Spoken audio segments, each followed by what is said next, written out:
근데 보통 여러분들이 이제 경매 물건을 갖다가 분석하실 때 경매 사이트 같은 거 보실 때 요 위에서 보통 보실 때 보면은 뭐 용도 정도 이렇게 보실 거고요. 그 다음에 감정평가액은 뭐 요 밑에도 있으니까 그래도 지나가면 들어볼 거고, 그 다음에 뭐 소유자가 누군지 채무자인지 뭐 보통 별로 신경 안 쓰고, 경매 개시일도 신경 안 쓰고, 감정기일도 별로 신경 안 쓰고, 이건 이제 경매 낙찰이 됐기 때문에 뭐 낙찰이라고 배당 종기일이 나오겠지만은, 근데 대부분 이제 요 정도 봅니다. 이 물건이 이제 지분인지 아니면 전부로 나왔는지 정도 보고, 그 다음에 쭉 들어가서 이제 나머지 물건들 쭉 보게 될 것입니다. 사실 이 위쪽에서 보통 경매 공부하시는 분들은 위에서 권리 분석할 게 많지가 않습니다. 그에 비해서 MPL을 공부하시는 분들은 경매 개시 결정일도 중요하고 배당 종기일도 중요합니다. 왜냐하면 이제 채권의 이해관계인들이 배당 신청한 내역을 보려면 배당 종기일이 지나야지만이 확실히 이 물건에 대해서 누가 배당을 얼마를 신청했는지 알 수 있기 때문에 그렇습니다. 자, 이 물건 보면 물건 자체는 다세대죠? 다세대하고 다가구는 구별하시죠? 예. 이제 다가구는 원룸이라고 생각하시면 되고, 다세대는 그냥 우리가 생각하는 빌라, 연립, 주택 생각하면 됩니다. 자, 이 물건이 경매가 나와서요. 이 물건에 대해서 저한테 이 물건은 3억 5천에 경매를 낙찰받고 싶다고 컨설팅 의뢰가 들어왔습니다.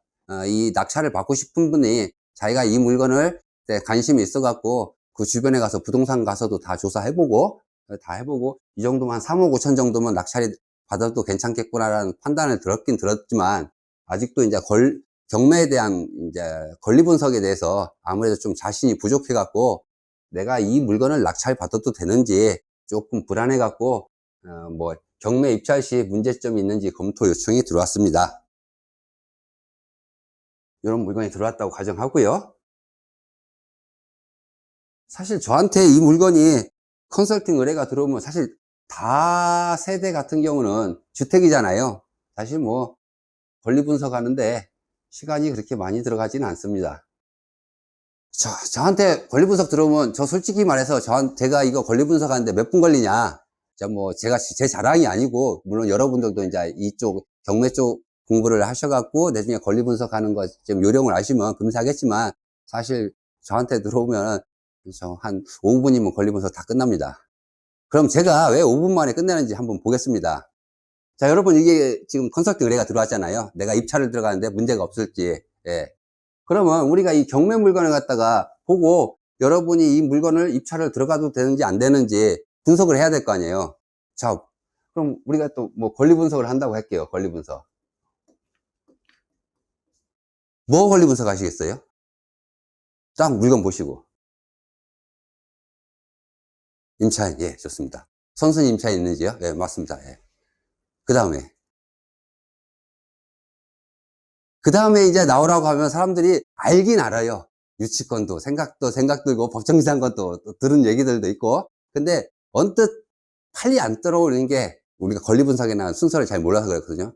자, 그러면 그렇게 생각하지 말고, 자, 여기 일반 매매하고 경매하고 가장 큰 차이점이 뭘지를 한번 생각해 보세요. 일반 매매하고 경매하고.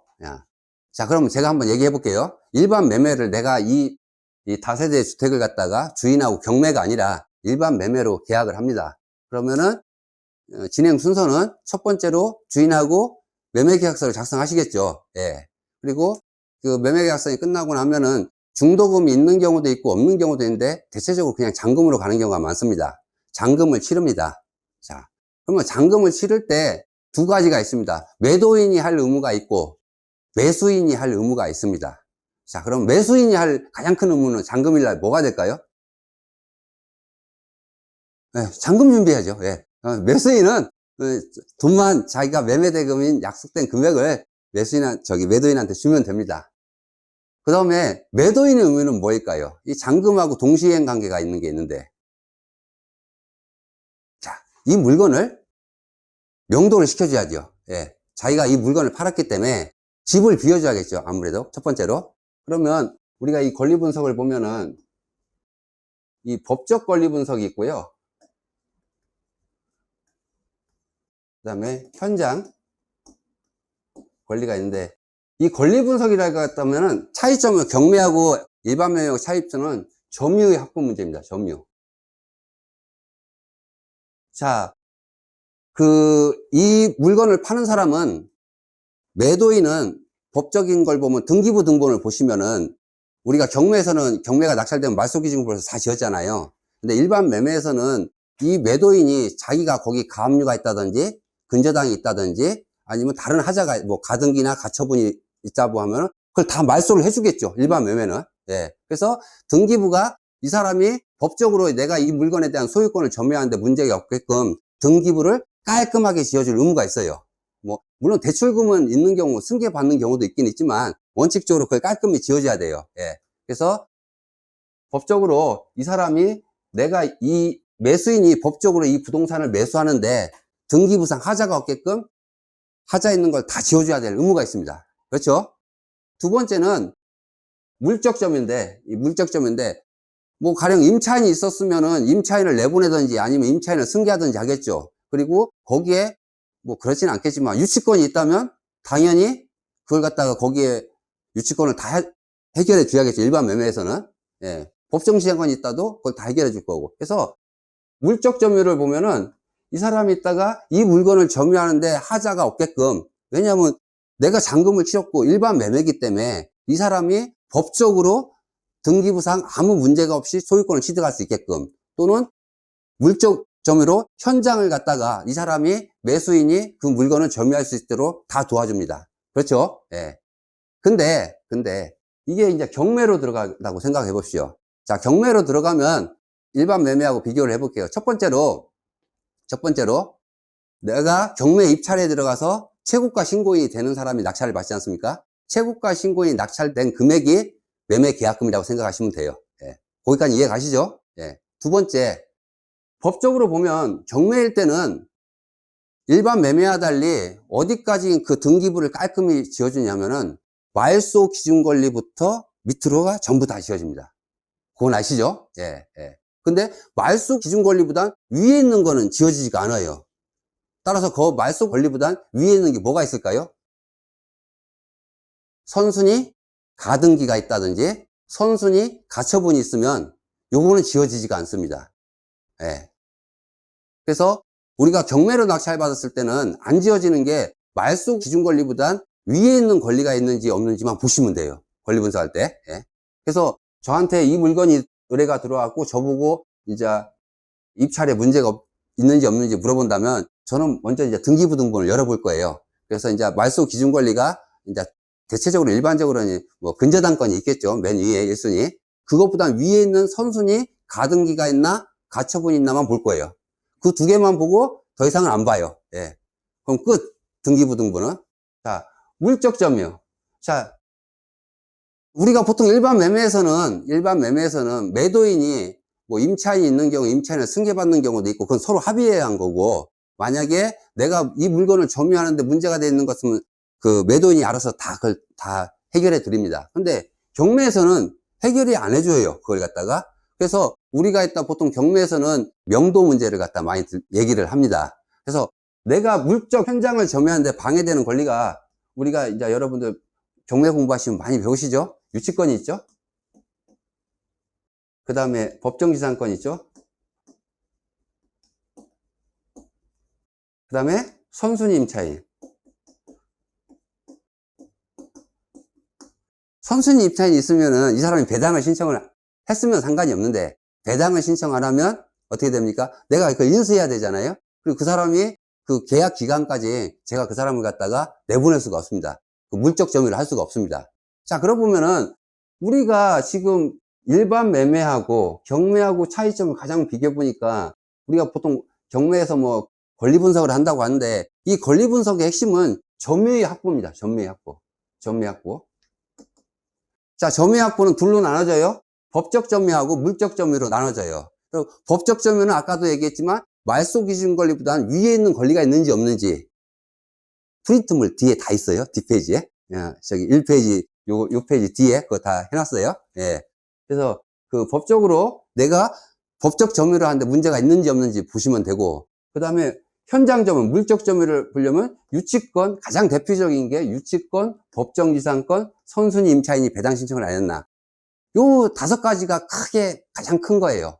뭐 이제 또 자잘한 거로 들어가면 분양상가 같은 경우, 군부상가 같은 경우는 관리비 미납액이 좀 많은 경우가 가끔 있거든요.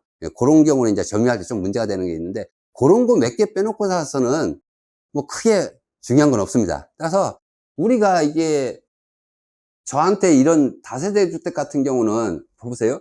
유치권 같은 경우는 사실 건물이 이 다세주택이 신축 건물일 때가 유치권 같은 게 성립될 가능성이 많지. 여기 물건같이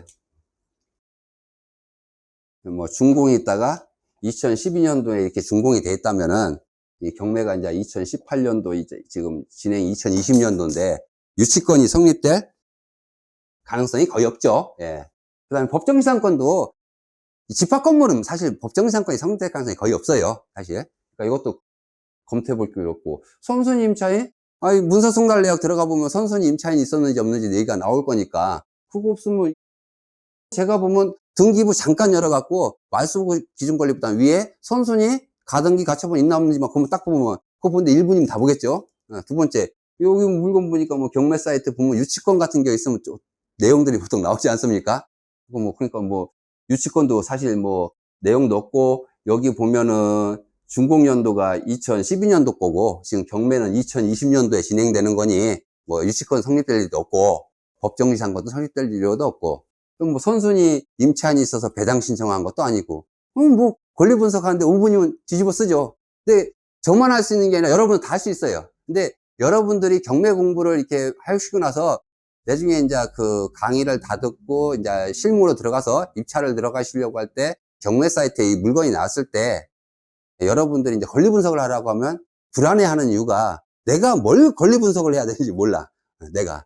여러분들이 앞으로 이 경매를 배우시고 이제 여러분이 전문가 되실 과정을 거칠 때 여러분이 경매 공부의 핵심은 매매가 아니기 때문에 점유를 내가 이 물건을 낙찰받았을 때 점유를 확보하는데 문제가 되는 권리가 있는지 없는지 그것만 보시면 돼요. 핵심이. 예. 그래서 뭐 그 점유를 확보하는데 지장이 되는 권리는 첫 번째 법적인 권리. 그래서 등기부 등본을 열어봐서 본다. 그 다음에 물적 점유, 현장 점유하는데 내가 방해되는 권리가 뭐 있나? 유치권, 법정지상권, 선순위 임차인. 아까도 선생님 임차인 말씀하셨지? 이렇게 하시면은 사실 중요한 권리 분석은 다 끝났어요. 자, 그래서 저한테 이 물건이 의뢰가 들어와서 제가 이따 권리 분석을 해주고 하는데 사실 뭐 한 5분이면 다 끝나죠. 근데 5분 있다가 전화 걸으면 안 되잖아요. 그럼 사람들이 너무 성의 없이 보이니까 권리 분석은 한 5분 만에 끝나고 한 1시간 동안 놀다가 전화 걸어서 뭐 입찰 들어가도 문제가 없다고 그냥 답변을 해드리죠. 자, 근데 이 물건은 컨설팅 의뢰가 들어와서 3억 5천에 이거 뭐 결론적으로 여기 제가 낙찰 가격이 3억 5천 100에 돼 있다고 가정을 해놓고 이제 출발을 하는 건데 3억 5천에 입찰을 들어왔다고 이렇게 말씀을 드린 겁니다. 자, 근데 제가 해주고 나서 이 물건을 놓고 제가 더 이상 컨설팅 해줄 게 없어요. 예. 그러면 저는 이따가 제가 권리 분석을 해보니 특별히 크게 문제되는 게 없으니 입찰 들어가셔도 될 것 같다. 단지 이제 우리가 물건 분석으로 들어가면 아까 이제 권리 분석이고 물건 분석으로 들어가면 이제 이 물건이 이제 가치, 미래 가치라든지 주변 환경, 개별 요인, 지역 요인을 분석해서 입찰 가격을 얼마로 결정하는 게 이제 물건 분석인데 하셔갖고 뭐 3억 5천까지 자기가 입찰에 들어가려고 얘기했다는 얘기는 이분은 가서 뭐 그 주변에 가서 부동산 같은 거 다 조사해갖고 물건 분석은 끝냈다는 얘기입니다. 따라서 제가 더 이상 컨설팅 해줄 게 없습니다. 그래서 저는 뭐 요거 한 5분이면 끝내고 사실 이제 권리 분석 다 끝내고 이분한테 컨설팅 해줄 게 없어요. 그래서 이제 이렇게 되면 이제 여러분들이 이 물건을 갖고 입찰에 들어가서 낙찰을 받으시면 됩니다. 자, 거기까지 경매 강의예요. 자, 오늘은 저하고는 MPL 강의이기 때문에 지금부터 MPL 수업으로 들어가겠습니다. 지금부터. 자, 물건은 똑같습니다. 물건은 똑같아요. 근데 똑같은 물건인데 제가 조건 하나만 좀 바꿔볼게요. 예. 여기 우리가 보면 근저당권이라는 게 있죠. 이게 원래는 여기 보면 동호신협에서 경매를 잡아놓은 건데 동호신협이 갖고 있는 채권을 다원 F&I 대부가 채권을 론세일로 사갖고 와갖고 근저당권자가 변경이 된 거예요. 원래는 여기가 동호신협입니다. 자, 이거 보면은 여러분들 채권 최고액이 뭔지 아시죠? 은행은 돈을 빌려줄 때 자기가 빌려준 금액이 만약에 1억이면 1억에 대해서 근저당권을 설정하는 게 아니라 미리 있다가 자기가 이제 미래에 연체가 됐을 때 발생해서 가져올 수 있는 최고 금액인, 그래서 저당권이 아니라 근저당권이라고 하죠. 그래서 보통 은행은 일반적으로 시중은행은 보통 120%를 많이 설정합니다. 그리고 최근에는 이 연체 이자율이 낮아지면서 최근에 대출나간 건 110% 설정한 것도 많이 있어요. 자, 그래서 여기가 3억 6천이라는 얘기는 우리가 보면은 요걸 보통 일반적으로는 120%로 나눠보면 원금이 나와요. 그래서 숫자가 딱 떨어져야 돼요. 그래서 120% 나눠보면 3억이라는 게 나옵니다. 그렇죠? 그래서 여기가 우리가 요걸 보면은 채권 최고액 보면은 원금은 3억이었고 채권 최고액은 요거에 120%를 설정해서 채권 최고액을 3억 6천으로 설정해놨다, 이렇게 알 수가 있습니다. 자, 그렇게 하고요. 그 다음에 근데 원금은 3억이고 채권 최고는 3억 6천인데 이 사람이 현재 우리가 경매를 잡아놓을 때 여기 우리 청구금액이라는 게 있죠. 청구금액. 예. 경매에서는 전혀 중요한 내용이 아니에요. 근데 MPL에서는 굉장히 중요한 내용이에요. 이 청구금액이란 것은 경매를 잡아놓는 채권자가, 우리가 경매를 잡아놓는 사람을 갖다가 신청채권자라고 하죠. 예. 신청채권자가 요 경매 개시 결정일 요때 경매를 잡아놓으면서 내가 이 물건에서 받아야 할 돈이 원금이 얼마고 내가 현재까지 쌓인 연체이자가 얼마라고 해서 원금 플러스 연체이자 합계가 청구금액입니다. 요게 청구금액이에요. 예. 그래서 이 동호신협이 경매를 2019년 1월 29일 경매를 잡아놓으면서 내가 이 채무자한테 받을 원금하고 연체이자가 합계가 3억 1,400억이라는 얘기예요. 저 끝자리 10만 단위 안 읽을게요. 3억 1,400억. 이 얘기는 내 원금은 3억이고 연체이자가 1,400만 원이 붙었다. 내가 받아올 돈이. 언제를 기준으로? 경매 개시를 기준으로 3억 1,400원 얘기입니다. 그러면 이 채권을 갖고 있는 사람은 나중에 경매가 낙찰되면은 돈을 얼마 받아올 수 있어요? 청구금액이 3억 1,400이니까 3억 1,400억 받아올 수 있겠죠? 그렇게 생각할 수도 있고, 그러면 이 사람은 그러면서 경매가 1년 지나면 1년 지나도 3억 1,400, 뭐 6개월이 지나도 3억 1,400일까요? 이 사람은 나중에 받아올 돈이 얼마냐면, 자, 개인적으로 얘기할게요. 자, 선생님이 저한테 돈을 빌려줬어요. 이제 1억을 빌려주셨습니다. 그래서 제가 이자를 안 갚아요. 그래갖고 이제 보니까 한 1,000만 원, 한 10달 동안, 연 12% 빌려서 한 달에 100만 원씩인데, 제가 했다가 10달 동안 돈을 안 갚았어요. 그래갖고서 선생님이 할 수 없이 경매를 잡아놨어요. 그때 잡아놓을 때니까 1,000만 원, 그러니까 원금 1억 하고, 1,000만 원 이자 붙어서 1억 1,000이었어요. 예. 근데 우리가 이자란 것은 언제까지 지급해야 되는 게 맞아요? 돈 다 받을 때까지죠. 그래서 우리가 경매를 잡아놓으면 똑같아요. 이때는 청구금액, 경매를 개시 결정일 날 받을 돈이 요 금액이 있지만 시간이 지날수록 이자는 늘어나겠죠. 언제까지? 경매가 낙찰되고 법원에서 배당기일이 정해지고 배당기일에 가서 법원으로부터 이해관계나 돈 배당해 주는 날이 있잖아요. 배당기일까지 내가 돈 받을 때까지 이자는 계속 붙는 거예요. 그러다 보면 여기는 이제 연체이자가 계속 늘어나겠죠. 네, 그래서 나중에 될 때 보면 뭐 이게 3억 뭐 2천이 될 수도 있고 뭐 3억 3천이 될 수도 있죠. 기간이 늘어지면은 금액이 계속 늘어납니다. 예. 거기까지 이해하시면 되고요. 자, 그래서 제가 사례 조건을 좀 바꿔볼게요. 여기는 원금이 3억이었었는데, 자, 제가 여기 조건을 바꿔볼게요. 채권 채굴이 4억 2천입니다. 채권 채굴이 4억 2천이라는 것은 요걸 120으로 나눠보면 원금이 3억 5천이라는 얘기입니다. 예. 그러니까 청구금액도 좀 바뀌겠죠? 여기를 갖다가 한 3억 6,500만 원이라고 바꿔볼게요.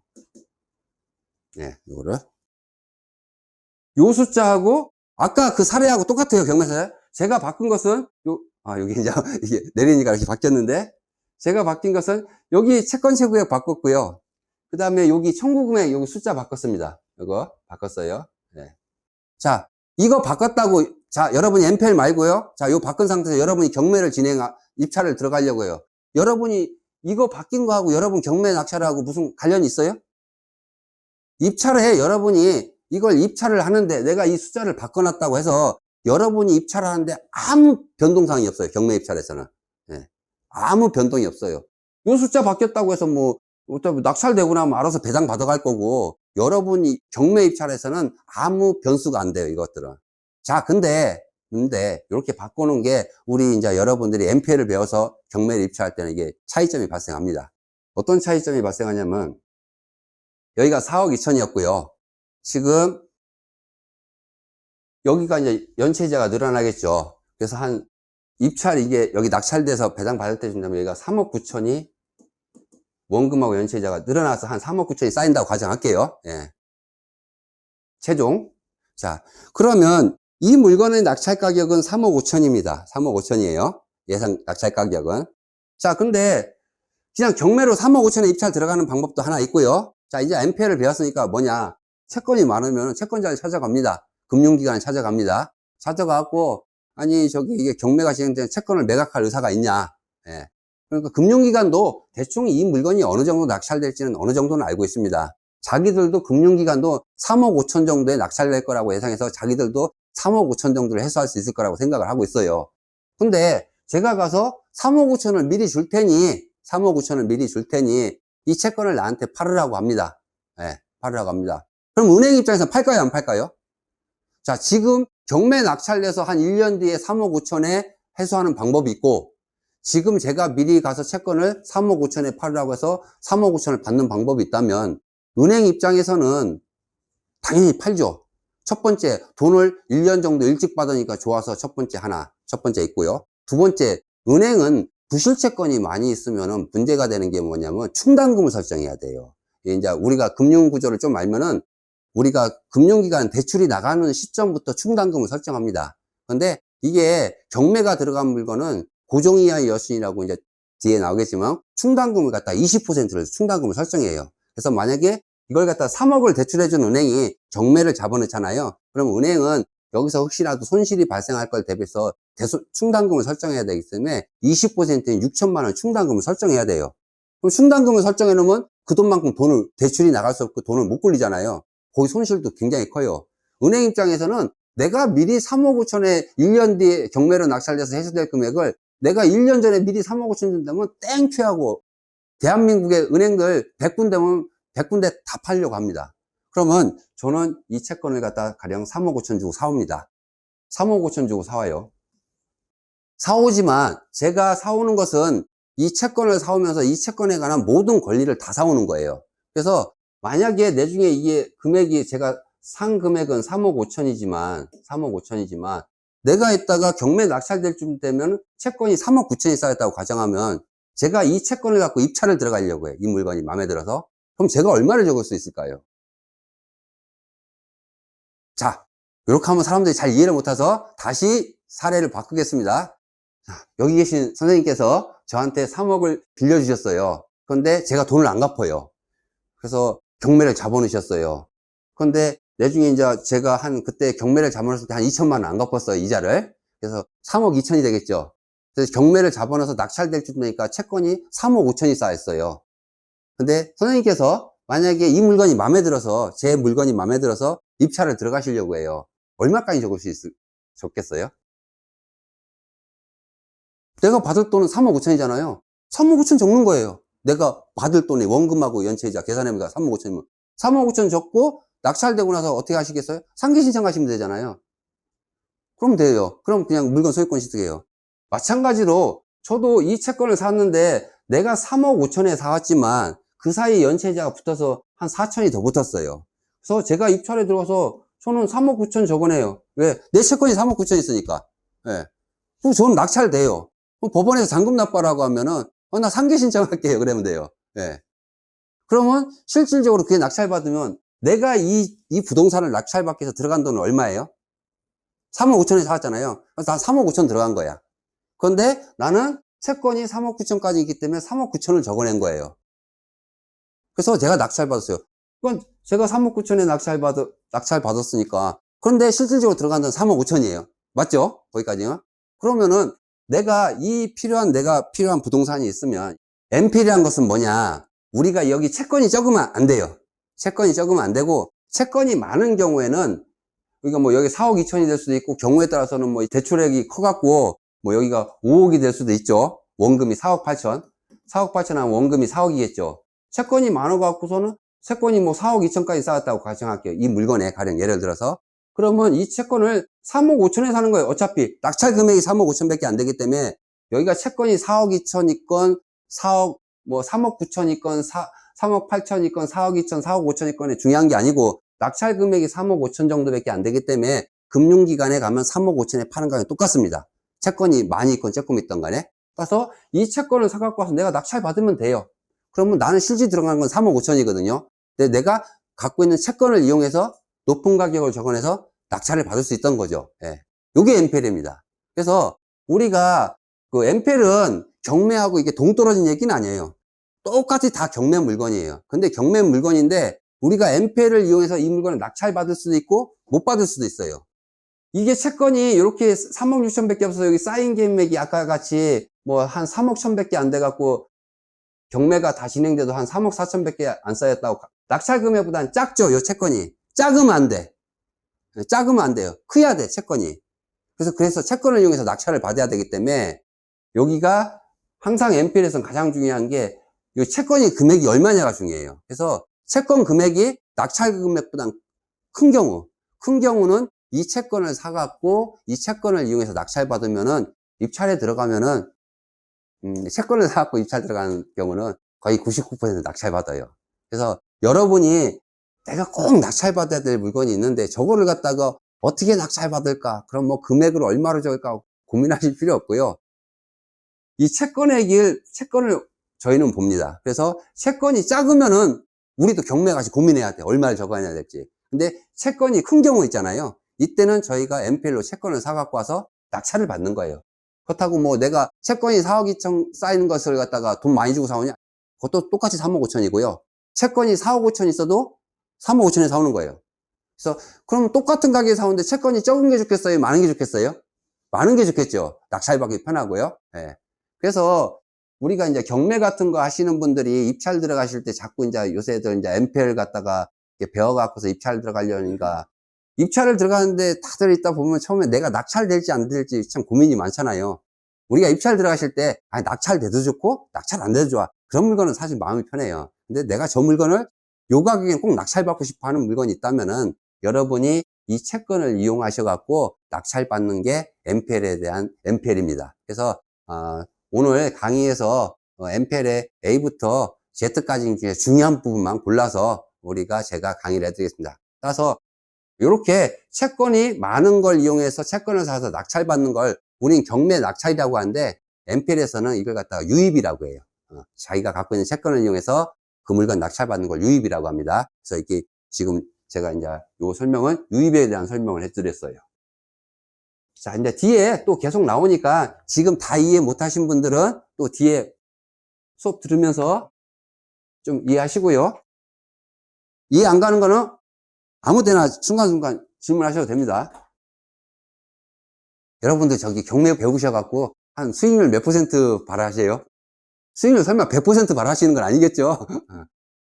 보통 제가 이렇게 질문을 드려보면 어떤 분들은 내가 경매 공부를 배워갖고 이렇게 재테크 투자를 하는데 그래도 수익률이 한 20, 30%는 됐으면 좋겠다 하시는 분들이 많이 있어요. 근데 또 어떤 분들은 아니 뭐 그래도 예정 수익은 최소한 20, 30%는 돼야 되는데 확정 수익이라고 하면 뭐 수익률이 조금 낮아도 상관없다. 그런 말씀도 많이 해요. 자, 제가 하나 문제 낼게요. 제가 여러분이 저한테 투자를 하면 제가 수익을 드립니다. 수익을 드리는데요. 연 10% 수익을 제가 드릴게요. 확실해요. 그럼 여러분은 저한테 돈 맡기시겠어요? 안 맡기겠어요? 안 맡기죠. 질문 자체가 잘못됐죠. 왜? 저를 어떻게 믿겠습니다. 자, 그럼 다시 문제를 낼게요. 자, 지금 국민은행에서 정기예금 특판이 나왔어요. 요새 이제 좀 금융위기가 좀 오면서 이자가 좀 많이 늘었죠. 보통 이따가 시중은행들은 보통 평소 때는 정기예금 금리가 약 2% 정도입니다. 평균 금리가. 기존 한 10년 동안. 자, 국민은행에서 연 10% 이자를 드린다고 합니다. 정기예금을. 여러분들 10% 국민은행에서 이자를 드린다면 국민은행에다가 돈을 맡기겠습니까? 아니면 경매를 하시겠어요? 10% 준다면. 제가 딴 데 가서도 이렇게 질문을 드려봤거든요. 그랬더니 반반쯤 나왔어요, 진짜. 반은 그냥 연 10%라고 준다고 한다면은 굳이 내가 경매를 하겠냐. 그냥 정기적금, 그 또 은행에서 준다는데, 아까는 사례가 잘못됐죠. 제가 준다고 하니까 여러분 아무도 안 믿어갖고 전혀 맡길 사람이 없더라고요. 근데 자, 국민은행에서 10% 준다고 하면은 아마 맡길 사람도 꽤 나오실 거예요. 비율이. 자, A금융기관. 자, 국민은행에서 정기적금 예금 연 10% 준다고 합니다. 자, 여러분들도 이제 속마음으로 선택하세요. 자, 국민은행에 맡기실지 경매를 할 것인지. 자, 그러면 10% 수익이 나는 물건이 있습니다. 국민은행이 보증을 안 서도 국민은행보단 더 확실한 수익이 나는 물건이 있어요. 자, 이거에 대해서 설명드릴게요. 지금부터. 아까는 MPL로 저희가 채권을 이용해서 경매로 낙찰받는 유입에 대해서 설명한 거고요. 지금부터는 MPL은 우리가 경매는 우리가 입찰이 들어서 그 물건을 낙찰받는 부동산 소유권을 취득하는 그 낙찰 구조에 대한 경매 설명이고요. MPL은 투자 방법이 두 가지가 있어요. 배당 투자가 있고요. 유입 투자가 있어요. 제가 아까 채권을 이용해서 낙찰받는 건 유입 투자고요. 지금부터 배당 투자에 대한 원리를 설명드립니다. 자, 여기 아까 제가 원금이 아까 3억이라고 했죠? 이제 배당 기일 날까지 가니까 채권액이 원금은 3억인데 한 3억 4천 정도 쌓일 것 같아요. 예상이. 3억 4천을 채권을 갖고 있는 사람은 이게 3억 5천에 낙찰이 될 거로 예상돼서 돈을 다 받아올 수 있을 것 같긴 하지만 조금 불안하죠? 낙찰가격이 좀 떨어지면. 자, 제가 사례를 바꿔볼게요. 채권 채무기획이 1억 2천입니다. 1억 2천이라는 얘기는 원금이 얼마라는 얘기입니까? 1억이겠죠? 예, 1억. 그래서 경매가 다 진행돼서 배당 기일까지 자기가 쌓일 채권을 계산해 보니까 1억 1,500만 원 정도가 쌓일 것 같아요. 1억 1,500만 원. 이 낙찰 예상가는 3억 5천이에요. 나머지는 없고 1순위 채권이요. 이 사람 돈 다 받아올 확률이 몇 %? 뭐 우리가 세상에 예외는 없으니까 99% 정도라고 할게요. 예. 근데 이게 경매가 진행되면은 이 채권이 경매가 진행되면 자, 우리는 요새 이제 법이 바뀌어 갖고 2018년도 4월 30일부터 옛날에는 은행에서 대출 해줘요. 주택담보대출 해주는데 연 4% 주택담보대출 해줬어요. 근데 옛날에는 경매가 들어가면 이거 연체이자율이 막 12, 13, 14, 15까지 올라갔어요.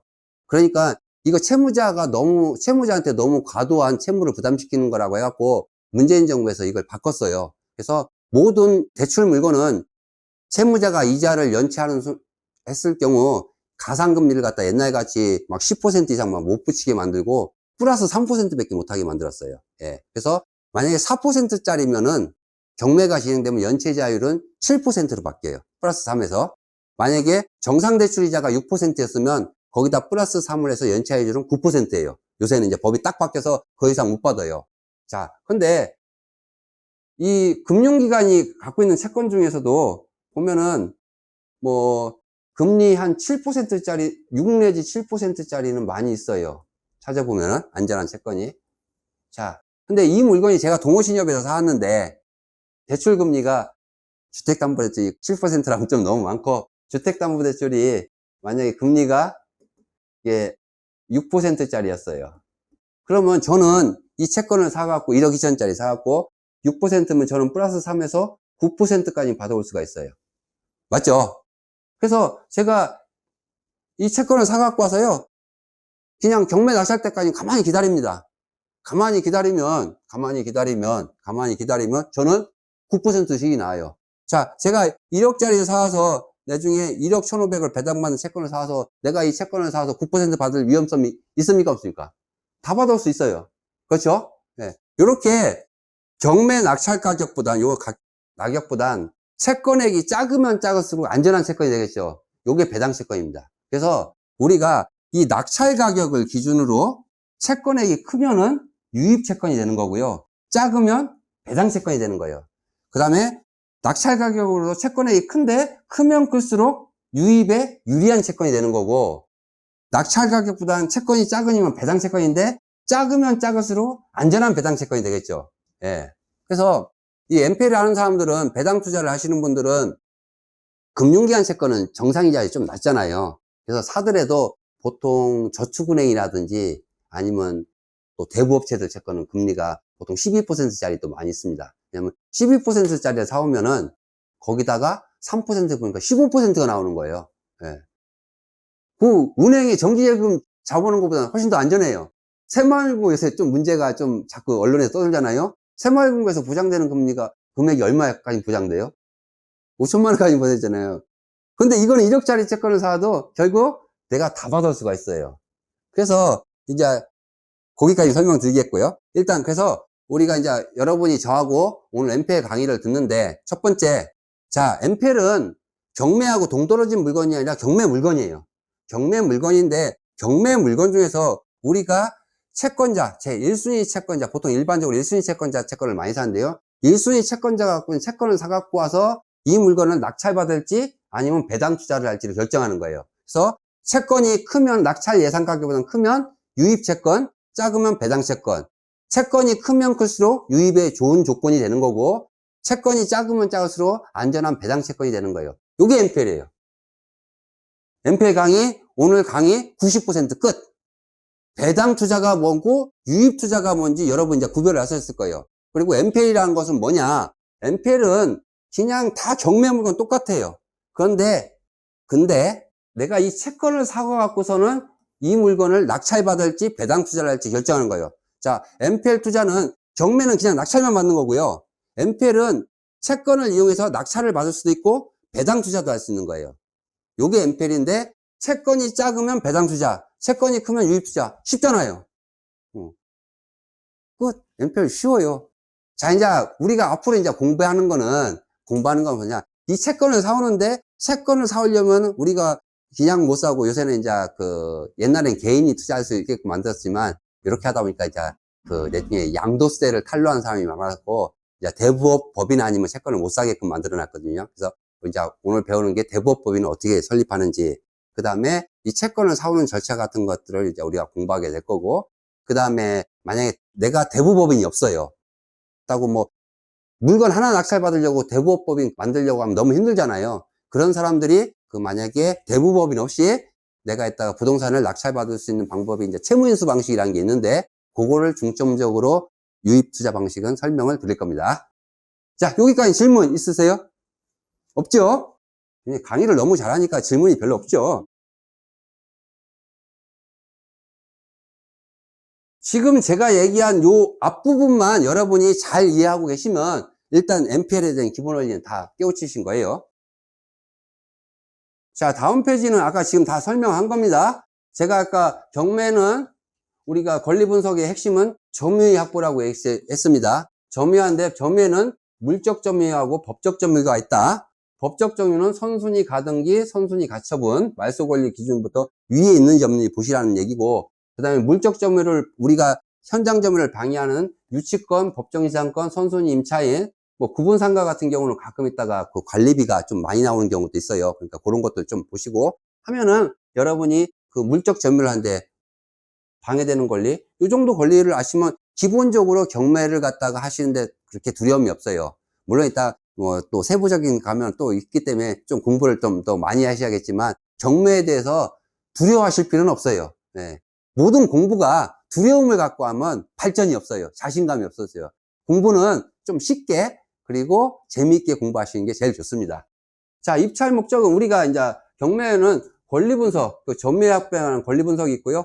이제 가격 분석, 물건 분석이라고 하죠. 여러분이 이제 입찰들 할 때 내가 얼마로 적어야 될지를 선정을 할 때 여러분들도 그냥 막 아무렇게 적는 건 아니시잖아요. 가서 그 동네 가갖고 뭐 이게 내가 투자 목적인지 사용 목적인지, 아무래도 투자 목적일 때보다는 사용 목적일 때가 낙찰 가격을 필요해서 하니까 조금 높게 적겠죠. 투자 목적일 때는 또 수익도 남기셔야 되니까 아무래도 조금 낮게 적으실 가능성이 많고요. 그 다음에 뭐 아파트 같은 경우는 충수, 뭐 방향, 충수, 건축 용도, 용도 지역, 도로 상태 뭐 이런 거요. 그 다음에 뭐 주택시장 동해라든지 지하철 거리, 학군, 뭐 대형 병원이라든지 마트 같은 거, 편의시설 이런 거 전부 따져 갖고서는 여러분들께서는 이제 그 낙찰 가격을 최종 결정하시는 거고요. 요거 이제 우리가 가격 분석인 물건 분석이라고 하고요. 요 분석 다 끝나시면은 어차피 여러분이 입찰 들어가셔갖고 가격 결정해서 낙찰 받으시면 됩니다. 자, 이제 우리가 그거 말고 이제 그 경매에서는 권리 분석하고 물권 분석이 있는데요. 지금 저하고 이제 공부할 것은 그 윗거는 우리 대한민국에서 가장 유명한 김동 교수님한테 나머지 세세한 부분을 받으시고, 저하고 오늘 공부할 것은 하나 더 여러분들이 이제 MPL이라는 채권 분석에 관한 공부를 저하고 이제 오늘 3시간 동안 하시는 겁니다.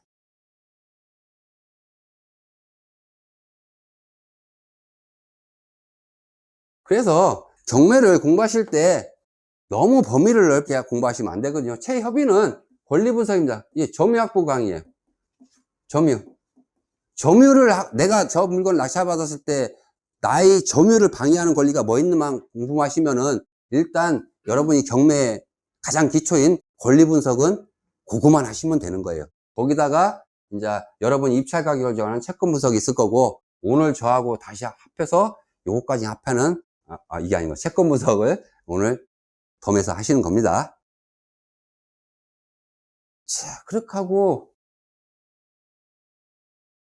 그럼 우리가 MPL을 받아갖고 경매 물건만 되냐? 자, 우리가 이제 부실채권을 이용해서 부동산을 투자하는 방법입니다. 그래서 우리가 지금 제가 이따 근저당권을 사오는 임의경매 물건에 대해서 지금 설명을 드렸고요. 경매 물건은 이제 임의경매가 있고 강제경매가 있고, 또 캠코 경매 같은 경우는 우리 김동인 교수님께서 워낙 유명하시니까 이거 잘 강의해 주고, 또 이제 우리가 모르는 이제 신탁사 공매라는 것들이 있습니다. 여기에는 이제 MPL 채권들이 우선수익권 증서라고 해갖고, 여러분이 우리가 MPL로 사오는 채권 중에서 신탁사 우선수익 증권이 많이 있습니다. 여기까지는 오늘 강의 안 들어갈 거고, 우리가 이제 경매 물건에 근저당권을 사오는 방법이 있고요. 오늘은 주로 이따가 경매 물건 중에서 근저당권을 사오는 강의가 될 것이고, 또 신탁사 공매 물건들 보면은 우선수익권 증권이라서 근저당권과 유사한 권리가 있습니다. 그걸 사갖고 이제 낙찰받는 방법이 있습니다. 그런 거 정도 있다고 여러분이 그냥 생각 정도 하시고 넘어가겠습니다.